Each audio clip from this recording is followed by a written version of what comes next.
This is the Monoprice Mini Delta, a printer made by the Monoprice company that's a little bit different than most 3D printers you're probably used to. With its circular bed that doesn't move and a Delta style nozzle, does this printer stack up to the competition, especially considering its low price point of $180? I've had this printer for about 5 or 6 months now, so I figure it's time for a review. The first thing you'll notice about this printer if you were to buy it is that it is really small, especially compared to the Ender 3 Pro that's right behind me. I'll put the dimensions on screen, but just so you know, it is just not very big and generally won't get you really big 3D prints if that's what your goal is. But that can be expected from a printer that's only $180 and has Mini in the name. It's like, come on. The printer comes fully assembled in the box when you buy it, so as soon as you plug it in, it's pretty much ready to go. The only thing you'll have to put together, technically, is this, which holds your spools. All you do is slide it right into there.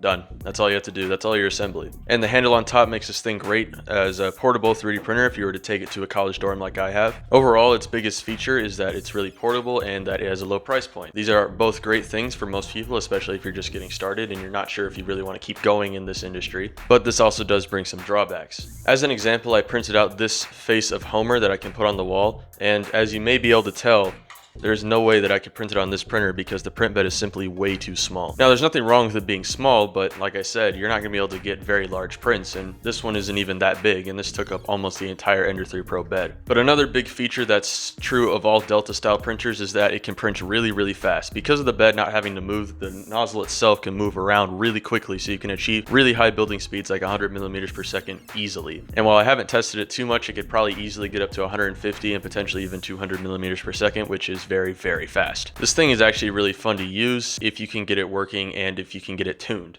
And this may just be for me, but my biggest problem so far is the fact that the bed is not removable and that I have some serious stringing issues, which I'm sure I can just fix in my slicer, but that's for another video. Now, I said that the bed's not removable, but mine actually is because I bought this one. Unfortunately, this bed doesn't work very well because the magnet is not very strong. That's not going to work. And I'm getting a new one. Hopefully I'll be able to install that and it will work a lot better. Just a quick update about that, the bed situation. I have this new bed from Wham Bam. I heard this as a suggestion from a YouTube video I watched. I'm going to put a link up in the corner to that video, but he suggested this along with some other modifications for the Monoprice Mini Delta, and I think they are really good modifications. But this printer does come stock with a bed that you cannot remove, unlike other printers like the one behind me, where you can take off the entire magnetic bed and bend it to get your prints off. For me, this is a huge inconvenience, especially considering how enclosed this printer is, because then you just have to chisel at the bottom and hope you, 1, don't tear the bed, or 2, don't break the 3D print itself. So this is why I'd highly recommend to get a removable bed. I'll leave a link to one in the description if you'd like to purchase one. Now for the quality of print, which is probably the most important part of any 3D printer. With absolutely zero tuning, I put it up against my Ender 3 Pro and printed these 2 test boats, also known as the 3D Benchy, which are a very common 3D print to make sure that your printer is well tuned. And I have to say that the print quality is not too bad considering I've done absolutely no tinkering or tuning to make this thing print better, but it really does not compare to my Ender 3 Pro. So this boat I'm showing on screen right now is one that I made on my Ender 3 Pro that turned out a lot better than these 2 test boats that I printed on the Monoprice Mini Delta.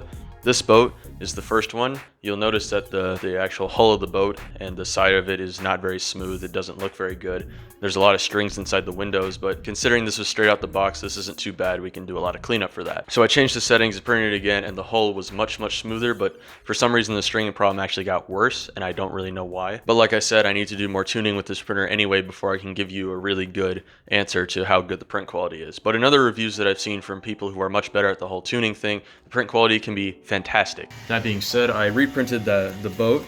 This is a green boat, and I think outside the strings, it actually turned out pretty well. Some of the edges aren't perfect, but all things considered, it turned out really good. So I have to make a little update. I think this printer does print in really good quality, and like I said, I didn't change anything. I didn't tune it at all.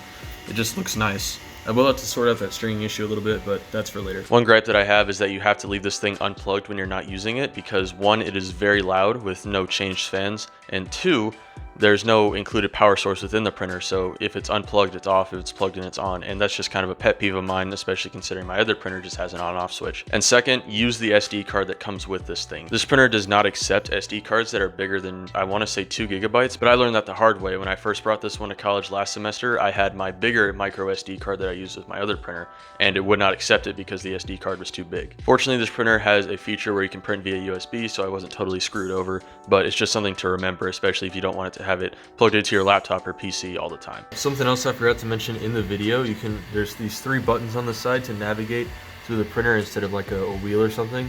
Push down to move to the right, push on the top button to move to the left, and push on the middle one to select. Overall, I think this is a great beginner printer for people who want to try a different style of printer like the Delta rather than the standard printers like this Ender 3 Pro behind me. But it may also be good as a second printer because of the learning curve you have to learn with much more basic printers, and the fact that you have to tune this one so much for it to really get some good quality prints. Also keep in mind that you really don't want to keep the bed that it comes in with stock because it's just not very good. Either get a magnetic or a glass bed, whatever you want to do, but just do not keep the stock one. Overall, I think I can give this printer a 7 out of 10, a very solid beginner printer, but needs some serious work if you want to get really good results. It's also not very big, which isn't a big deal for some people, but for me, I would like my printers to be a little bit bigger so that way I can make bigger objects if I need to. So yeah, that's my review. Thanks for watching. I'll see you guys next time.